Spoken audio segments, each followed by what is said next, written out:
Rais wa Marekani Donald Trump ametangaza kuwa kuna uwezekano wa kufanyika kwa mazungumzo muhimu kati ya Israel na Lebanon, ikiwa ni juhudi za kupunguza mvutano uliodumu kwa muda mrefu kati ya mataifa hayo mawili. Kupitia chapisho lake kwenye mtandao wa Truth Social,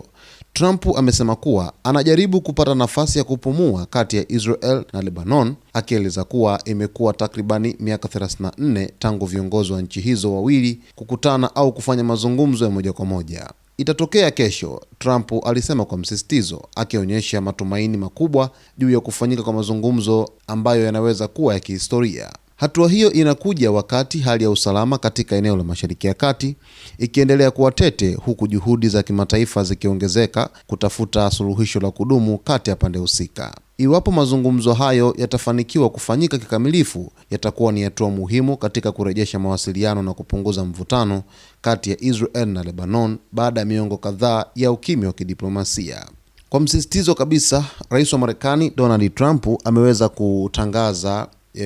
siku ya kihistoria hapo kesho kati ya Israel pamoja na Lebanon, ambapo ameeleza wazi kwa takribani miaka 34 hatimaye Israel pamoja na Lebanon zitakaa chini pale Washington DC nchini Marekani kuzungumza moja kwa moja mazungumzo ya amani kati ya pande hizo mbili ambazo kwa hivi sasa zipo katika mvutano mkubwa kabisa. Na hapa Lebanon inamaanisha kwamba ni kundi la wanamgambo la Hezbollah ambalo makao yake makuu ni pale nchini Lebanon. Limekuwa na mvutano mkubwa dhidi ya Israel kwa muda mrefu sasa, na hatimaye viongozi wa pande hizo mbili wanakwenda kuzungumza kesho, ikiwa rasmi Rais wa Marekani Donald Trump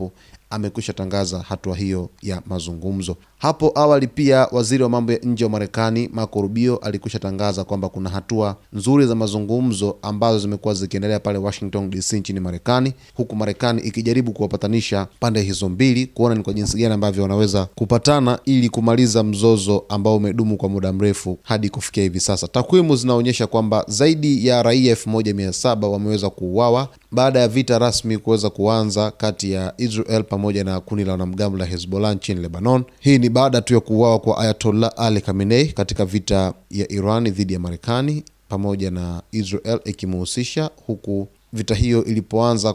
tarehe 28 mwezi wa pili mwaka 2026, ndipo ambapo kiongozi huyo wa ngazi ya juu kabisa pale nchini Iran aliuawa na Israel pamoja na Marekani, ndipo ambapo Hezbollah ikaingia vitani na kutangaza vita rasmi dhidi ya Israel. Sasa hatua ya kesho inatazamiwa kuwa hatua kubwa, huku macho na masikio ya wengi yakilenga zaidi pale nchini Marekani, kile ambacho kitakwenda kujadiliwa katika mazungumzo hayo. Tuzidi kusubiri tuone nini ambacho kinafuata